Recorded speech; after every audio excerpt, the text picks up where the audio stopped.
sangat senang sekali ketika menemukan sebuah gubuk di tengah-tengah semak belukar. Sudah berhari-hari Badar berjalan ke sana kemari mencari gubuk yang berada di tengah semak belukar. Baru hari inilah dia menemukan. Badar sengaja mencari sebuah gubuk yang posisinya di tengah semak belukar karena dia ingin mempraktekkan sebuah ilmu yang baru saja didapatkannya dari salah seorang dukun ternama di kampungnya. Badar sudah bertekad ingin sukses, hidup enak, hidup senang, penuh gembira, dan orang-orang takut kepadanya. Sebab dia sudah bosan hidup susah bersama kedua orang tuanya. Orang tua Badar hanyalah petani biasa. Dia selalu disuruh-suruh oleh ayahnya membantu di sawah. Badar tidak mau, karena itulah dia bertekad pergi meninggalkan rumah dan akan mencari ilmu kepandaian supaya dia bisa hidup senang. Badar langsung saja masuk ke dalam gubuk dan merebahkan tubuhnya di atas lantai gubuk tanpa membersihkan sedikit pun, sebab Badar sangat lelah. Tapi Badar tidak bisa tidur terlalu lama karena Badar mengetahui bahwa malam ini adalah malam purnama dan dia harus memulai aktivitasnya seperti yang ditunjukkan oleh dukun yang memberikan ilmu ini kepadanya. Seperti yang disyaratkan oleh dukun, sore ini Badar langsung keluar menyelusuri hutan dengan sebuah ketapel. Dia mencari seekor gagak gemuk. Setelah berjuang sekian lama, akhirnya Badar berhasil menembak seekor gagak gemuk dengan ketapelnya. Langsung saja gagak itu dicabuti semua bulu-bulunya dan ditusuk dengan menggunakan sebuah ranting kayu sebesar jempol tangan. Kayu sebesar jempol tangan yang sudah diruncing ditusukkan oleh Badar ke pantat burung gagak tersebut hingga tembus ke bawah leher. Setelah itu Badar pun menyalakan api hingga menjadi bara. Setelah baranya terasa cukup, Badar membakar burung gagak yang sudah ditusuknya tadi, persisnya seperti kambing guling. Badar membakar gagak itu dengan sangat hati-hati sekali agar tidak gosong dan terlihat menarik. Setelah semua selesai, Badar kembali ke gubuknya untuk melanjutkan istirahat. Tepat pukul 11 malam, Badar mengeluarkan sebuah penampi yang sengaja sudah dibawanya. Penampi yang tadi dilipat-lipat dimasukkan ke dalam goni, sekarang diatur sedemikian rupa sehingga sepertinya penampi itu tidak pernah terlipat. Setelah penampi tadi diatur sedemikian rupa, burung gagak yang sudah dibakar diletakkan di atas penampi. Badar pun mulai berjalan mengelilingi semak belukar tanpa menggunakan alas kaki, tanpa menggunakan celana, tanpa menggunakan baju, juga tidak mengenakan celana dalam alias bugil. Sambil mengelilingi semak belukar seperti orang yang berjualan pada umumnya, Badar menawarkan gagak bakar tersebut kepada makhluk gaib yang berada di sekeliling semak belukar situ. Panggang gagak, panggang gagak, siapa mau panggang gagak? Badar tak henti-hentinya menawarkan panggang gagak yang berada di dalam penampi di atas kepalanya sambil terus berjalan mengelilingi semak belukar yang sangat padat itu. Badar tidak mempedulikan kakinya yang tertusuk duri-duri, juga tidak mempedulikan badannya yang tergores oleh duri dan daun belalang yang tajam-tajam. Badar terus saja berjalan di dalam semak belukar dibantu oleh cahaya rembulan. 1-2 jam sudah Badar mengelilingi semak belukar tersebut, hingga sudah beberapa kali dia melewati tempat yang sama. Namun belum ada juga reaksi dari makhluk-makhluk gaib yang berada di sana. Dengan sabar Badar terus saja berjalan. Panggang gagak, panggang gagak, siapa suka panggang gagak?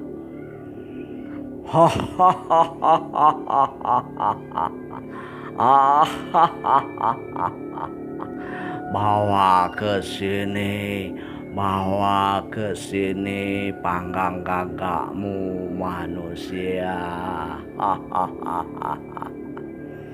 Badar terkejut mendengar tawa yang berasal dari arah belakangnya. Berjualan panggang gagak di dalam semak belukar, dia sangat berpantang untuk mempedulikan suara apapun yang berada dari belakang. Karena itulah, dengan rasa takut, Badar terus saja berjalan tanpa mempedulikan suara tawa yang berasal dari arah belakangnya. Kau tidak mau memberikan gagak panggangmu itu kepadaku? Badar diam saja, terus saja dia berjalan. Bawa ke sini anak manusia. Badar tampak tersenyum girang sekali karena suara yang baru saja didengarnya berasal dari depan. Buru-buru Badar berlari mengejar suara tersebut. Di sana ditemuinya sesosok tubuh yang amat tinggi. Badar langsung berdiri di depan sosok tubuh tersebut. Nah, ini gagak bakarnya, kata Badar dengan suara agak bergetar.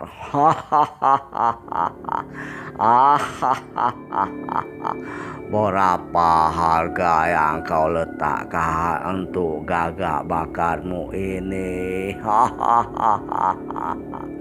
Maaf, kalau untuk mencari duit saya tidak perlu susah-susah ke semak belukar ini, kata Badar agak tegas. Apa yang kau maukan? Kalau tidak duit, manusia tolol. Aku ingin ilmu kepandaian, kata Badar sedikit ragu. Ilmu apa yang kau inginkan? Cepat katakan. Aku ingin kebal dari segala senjata, segala benda, segala racun, dan segala yang membahayakan, kata Badar bersemangat. Tiba-tiba saja makhluk yang berasal dari depan Badar tadi mengambil tubuh Badar lalu digenggamnya. Begitulah besarnya makhluk yang berada di depan Badar itu. Tubuh Badar bisa tergenggam olehnya dan berada di dalam kedua telapak tangan makhluk tersebut. Badar menjadi ciut seketika. Kencing dan kotorannya pun bertaburan di telapak tangan makhluk besar tersebut. Badar tidak lagi mempedulikan hal itu karena Badar tidak menduga sedikit pun dia akan mengalami hal senaas ini. Setelah beberapa lama tubuh Badar digelimang-gelimangkan bersama kotoran Badar di telapak tangan makhluk tersebut. Badar dilemparkan keluar. Lalu makhluk tersebut hilang bersamaan dengan gagak panggang milik Badar. Badar tidak tahu apa yang terjadi kemudian. Ketika tersadar, Badar menemukan dirinya sudah bergelimang dengan kotorannya di tengah semak belukar. Saat itu matahari sudah di atas kepalanya. Badar merasakan tubuhnya enteng sekali. Badar sangat senang, apalagi ketika diperhatikannya tubuhnya tidak ada terluka sedikit pun. Bahkan gores-goresan dari semak yang dialaminya semalam ketika berjualan gagak panggang telah hilang. Tubuhnya mulus sekali tanpa gores sedikit pun. Badar langsung berlari menuju gubuknya dan beristirahat tanpa mengenakan pakaiannya yang semalam dilepas. Badar sangat senang sekali sebab semua usaha yang dilakukannya dengan bersusah payah itu berhasil maksimal. Namun Badar belum puas. Dia masih ingin mencari kepandaian lain. Karena itulah Badar masih menetap di gubuk itu untuk menunggu purnama bulan depan. Sementara untuk kebutuhan makannya, Badar selalu keluar di malam hari mencuri di dapur-dapur penduduk. Yang diambil Badar tidaklah banyak, hanya beras, sayuran, alat-alat masak, dan pakaian. Singkat cerita, purnama yang ditunggu-tunggu Badar pun tiba pula. Sudah genaplah Badar 1 bulan berada di gubuk di tengah semak belukar ini. Seperti bulan purnama kemarin, Badar kembali menjalankan aksi yang serupa. Tapi kali ini yang diminta oleh Badar adalah kekuatan. Dia minta kepada makhluk besar yang kemarin meremas-remas tubuhnya agar dia diberi tenaga yang besar. Namun Badar belum puas. Dia masih menginap di gubuk tersebut. Dia masih menunggu purnama yang akan datang sebulan lagi. Dia tiap malam kembali ke kampung yang terdekat.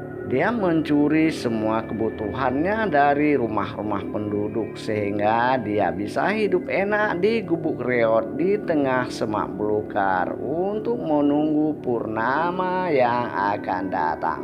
Setelah menunggu sebulan, akhirnya purnama yang ditunggu-tunggu itu pun datang pula. Badar kembali menjalankan ritual seperti biasa. Sepertinya setan penunggu semak belukar tersebut sangat suka kepada Badar. Buktinya setelah Badar menjalankan ritual untuk yang ketiga, Badar meminta agar dia diberi kekuatan bisa berjalan secepat angin. Setan penunggu semak belukar itu pun mengabulkan permintaan Badar. Hanya dengan menukar dengan seekor gagak panggang, makhluk goib besar tinggi itu memberi Badar keinginannya, yaitu bisa berlari secepat angin. Sekarang barulah Badar merasa lega, sebab dia sudah mendapatkan 3 kepandaian yang sangat diimpi-impikannya. Akhirnya Badar pergi meninggalkan gubuk reot di tengah semak belukar yang sudah menjadi tempat tinggalnya selama 2 bulan. Badar berjalan ke utara mencari kampung tempat dia menetap. Akhirnya Badar menemukan sebuah kampung yang terpencil dari kampung-kampung lain. Pertama masuk ke kampung tersebut, Badar langsung menuju sebuah mushola. Badar langsung tidur lelap di tempat imam mengimami sholat berjamaah. Para warga akhirnya marah kepada Badar. Terjadilah cekcok di dalam mushola tersebut. Akhirnya Badar mengeluarkan kepandaiannya yang didapat dari setan di semak belukar kemarin. Orang-orang kampung berlari bertaburan meninggalkan mushola. Sebaliknya, Badar menjadikan musola tersebut sebagai tempat tinggalnya. Mulai saat itu terkenallah Badar sebagai momok di kampung yang baru saja didatanginya ini. Badar berbuat semena-mena kepada penduduk kampung. Dia mengambil apa saja yang dia maui dari rumah-rumah penduduk. Malah sering dia memanggil perempuan-perempuan cantik kampung ini untuk melayani nafsu biadabnya. Tak ada yang berani menolak, karena kalau menolak Badar akan melakukan kekerasan. Terkenallah di desa ini Badar sebagai setan. Tidak ada seorang pun dari penduduk kampung yang berani menentang perbuatan Badar ini. Beberapa saat yang lalu pernah para pemuda dan laki-laki dewasa berkumpul untuk menyerang Badar. Namun usaha mereka gagal, malah sebaliknya mereka lah yang dihajar habis-habisan oleh Badar, sehingga banyak dari mereka yang pingsan dan lari meninggalkan kampung karena takut dibunuh oleh Badar. Sudah banyak dari penduduk kampung yang pergi meninggalkan desa mereka karena tidak tahan akibat kebrutalan Badar, terutama bagi mereka yang memiliki istri yang masih muda dan anak-anak perempuan. Mereka pergi masuk ke hutan untuk sekedar mencari tempat perlindungan yang aman. Sementara kebun dan rumah mereka tinggalkan begitu saja. Sudah beberapa kali pula Pak Kepala Desa memanggil jagoan-jagoan yang berasal dari kampung tetangga untuk mengusir Badar. Namun tidak ada satupun dari jagoan-jagoan tersebut yang berhasil menandingi kesaktian Badar. Malah sebaliknya mereka lah yang babak belur. Akhirnya Badarlah yang menjadi penguasa tunggal desa tersebut. Siapa yang suka hidup dalam penindasan Badar, mereka tinggal di sana. Dan siapa yang tidak mau menjadi budak hawa nafsu Badar, mereka akan pergi meninggalkan kampung halaman mereka. Sudah lebih separuh dari penduduk kampung yang meninggalkan tanah kelahiran mereka untuk menyelamatkan diri dan keluarga mereka dari kebrutalan Badar. Bocah sini! Budi terkejut bagai disamar petir ketika dia dipanggil oleh Badar. Padahal Budi sudah mengendap-endap untuk pergi keluar dari kampung. Namun Badar masih sempat melihat bayangan Budi. "Ya kamu, cepat sini!" kata Badar kepada Budi sambil melambai-lambaikan tangannya. Budi tidak punya nyali untuk menghindar. Dia mendatangi Badar dengan rasa takut yang sudah sampai ke ubun-ubun. "Cepat sini!" kata Badar kepada Budi. Lalu Budi mengikutinya. Badar membawa Budi masuk ke dalam musola yang dijadikan rumah oleh Badar. Badar lalu meminta kepada Budi untuk mencari beberapa ekor ayam. Mau tak mau Budi terpaksa mencarikannya untuk Badar. Setelah mendapatkan ayam-ayam tersebut, Budi disuruh untuk membakarkannya. Mau tak mau Budi terpaksa membakar ayam yang baru saja didapatkannya dari kandang ayam miliknya sendiri. Dihidupkan oleh Budi api di samping musola, lalu ayam-ayam tersebut pun dibakarnya. Budi merasakan perutnya lapar sekali mencium aroma ayam bakar yang sedang hangat-hangat itu. Namun dia tidak berani mencicipi sedikit pun, takut Badar ngamuk kepadanya. Setelah ayam bakar itu matang, dengan gemetaran Budi membawanya masuk ke dalam musola dan memberikan kepada Badar. "Nah, kau duduk di sini, temani aku," kata Badar. Badar terus meminum tuanya. Ya, begitulah kegiatan Badar setiap hari. Dia selalu memanggil siapa saja yang dilihatnya, dan orang yang dipanggil itu wajib mengikuti semua perintahnya. mencarikan makanan, mencarikan pakaian, mencarikan tua yang segar. Sering orang-orang memasukkan racun ke dalam tua yang diminta oleh Badar tersebut. Namun Badar kebal atas semua racun-racun sehingga dia tidak merasakan efek apapun.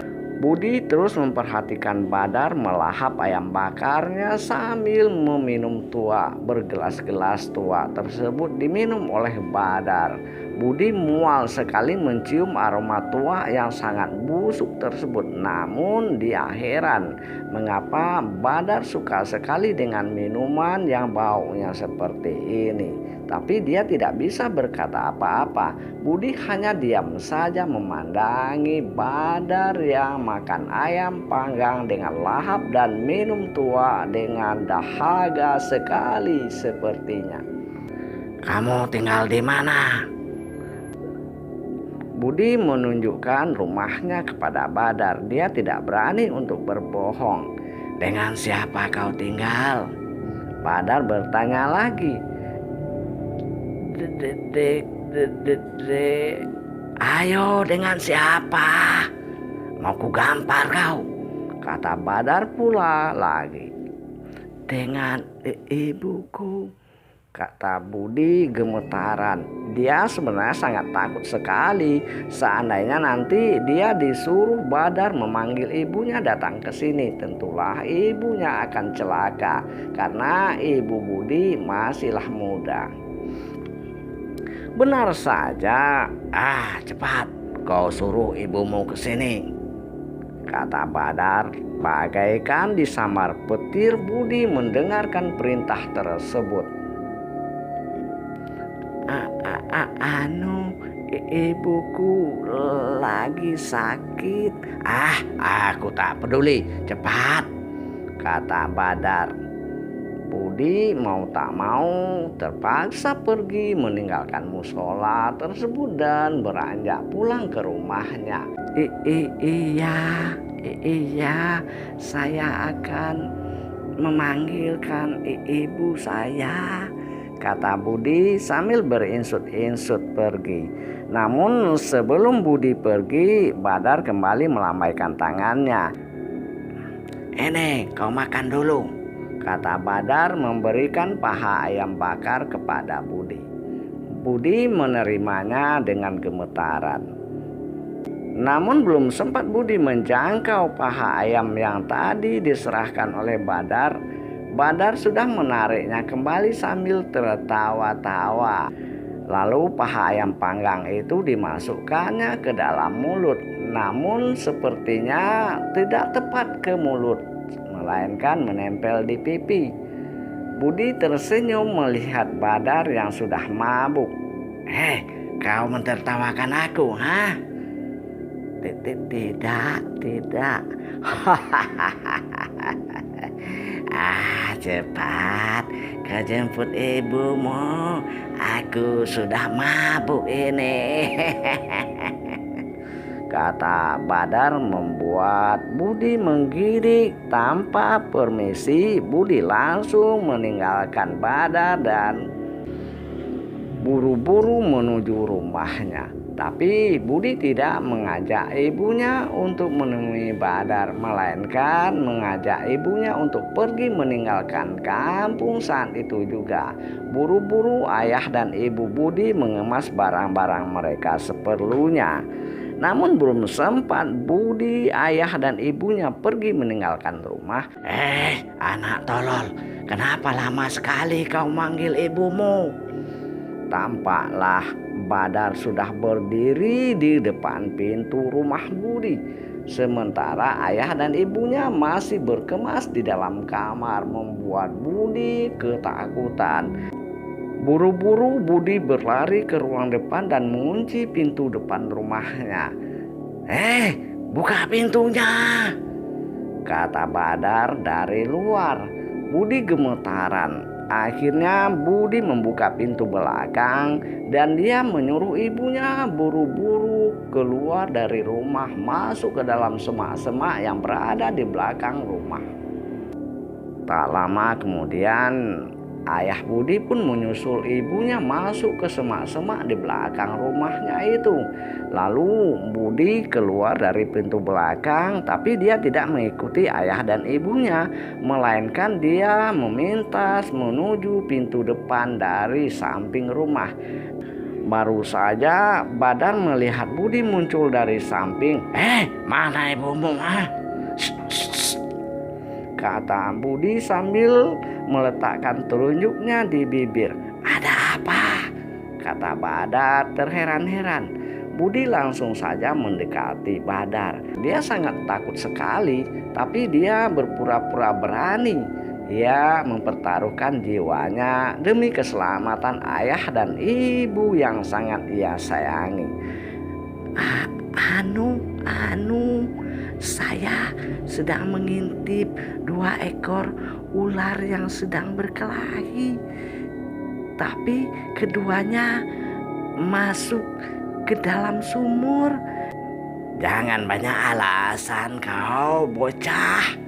Sesungguh ular itu memperebutkan Gelika yang sangat cerah sekali warnanya. Gelika itu memancarkan cahaya mengkilat.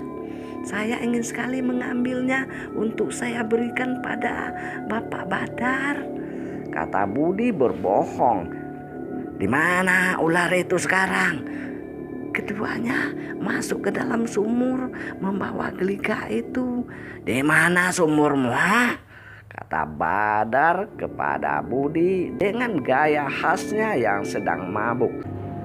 Dia berjalan berjinjit-jinjit menuju sumur yang letaknya di belakang rumah. Maksudnya untuk mengundur-undur waktu agar ibu dan ayahnya bisa lebih jauh lagi meninggalkan kampung.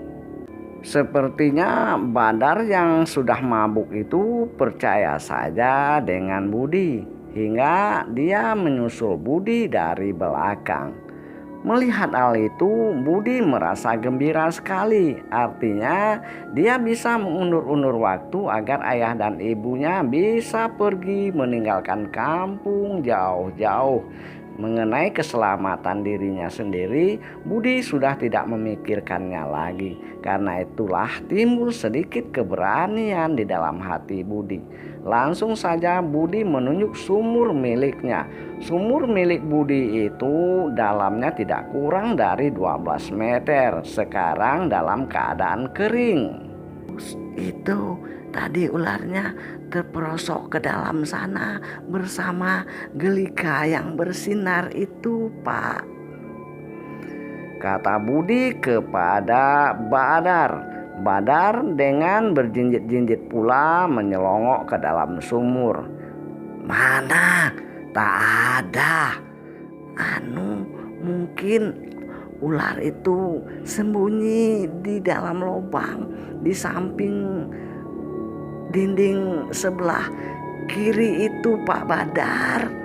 Kata Budi menunjuk ke sebelah kiri dinding sumur bagian dalam sana. Badar celingukkan pula ke dalam sumur. Pak, itu cahaya keluar dari dalam lubang. Berarti Gelika itu dibawa oleh ular yang terperosok ke dalam sumur itu, ke dalam lubang di situ. Pasti di situ, Pak Badar. Kata Budi serius sekali. Badar pun terhanyut dengan bualan Budi ini. Akhirnya dia pun mencelongok ke dalam sumur dengan sangat serius sekali memperhatikan ke dasar sumur yang sangat dalam. Mana kau membohongi aku ya? Kata Badar agak emosi kepada Budi, membuat Budi menciut nyalinya dan berdiri ketakutan. Saya tidak bohong, Pak Badar. Kata Budi gemetaran. Karena melihat Budi gemetaran begitu, Badar makin percaya kepada Budi. Dia pun makin husuk lagi memandang ke arah dalam sumur sana. Dia menungging-nungging memasukkan kepalanya ke arah lubang sumur tersebut agar bisa melihat dengan jelas apakah benar cahaya geliga tersebut terpancar di dalam lubang yang berada di dasar sumur yang sudah kering airnya itu. Badar terkejut ketika dia merasa pantatnya ditunjang oleh seseorang hingga dia tersungkur dan terjengkang bergedebab masuk ke dalam sumur yang dalamnya hampir mencapai 12 meter itu. Namun Badar tidak apa-apa karena dia memiliki kekebalan yang didapatinya dari setan yang berada di semak belukar tempat dia menjual panggang gagak kemarin. Karena itulah dia tidak merasa sakit sedikit pun ketika terjungkal masuk ke dalam sumur. Dia juga tidak mengalami luka lecet sedikit pun. Namun Budi tidak diam begitu saja, langsung saja dia menjerit, "Tolong, tolong, tolong Bapak, Ibu, tolong!" Membuat orang-orang yang masih berdiam di dalam kampung tersebut terkejut mendengar jeritan Budi. Buru-buru mereka datang menghampiri Budi. 1, 2, 3, 5, 10, 12, 14 hingga mencapai 30 orang sisa penduduk yang masih tinggal di kampung tersebut datang menghampiri Budi yang sedang menjerit-jerit histeris. Ketika mereka melihat ke dalam sumur, terlihatlah oleh mereka Badar yang sedang marah-marah di dalam sumur yang sudah tidak berair itu. Ibu-ibu yang sangat marah kepada Badar tanpa diaba-aba langsung saja mengumpulkan batu-batu besar. Bayangkanlah 30 orang lebih mencari batu-batu sebesar kambing, sebesar ayam, sebesar bebek, lalu ditimpukan bersamaan ke dalam sumur, membuat Badar kalang kabut. Lama-kelamaan dia pun tertimbun di dalam sumur. Bapak-bapak yang saat itu mengetahui hal tersebut tidak mau ketinggalan. Mereka mencari cangkul dan mencari tanah-tanah yang bisa digali untuk menimbun sumur tersebut. Hingga tidak perlu waktu lama, Badar pun tertimbun di dalam sumur. Akhirnya tamatlah riwayat Badar dan ilmu-ilmu yang didapatkannya dari setan penunggu semak belukar di dalam sumur milik Budi. Oke sahabat, demikianlah cerita ini kami sajikan. Mudah-mudahan ada hikmah dan manfaat yang bisa dipetik. Saya berharap agar tidak ada di antara kita melakukan hal-hal seperti yang dilakukan oleh Badar untuk mencapai kesuksesan. Cerita ini berjudul Menukar Gagak Panggang dengan Ilmu Kesaktian. Diceritakan oleh Gepri Daud Gurau. Jangan lupa sahabat, tekan tombol subscribe channel kita ini. Wabillahi taufiq wal hidayah. Wassalamualaikum warahmatullahi wabarakatuh.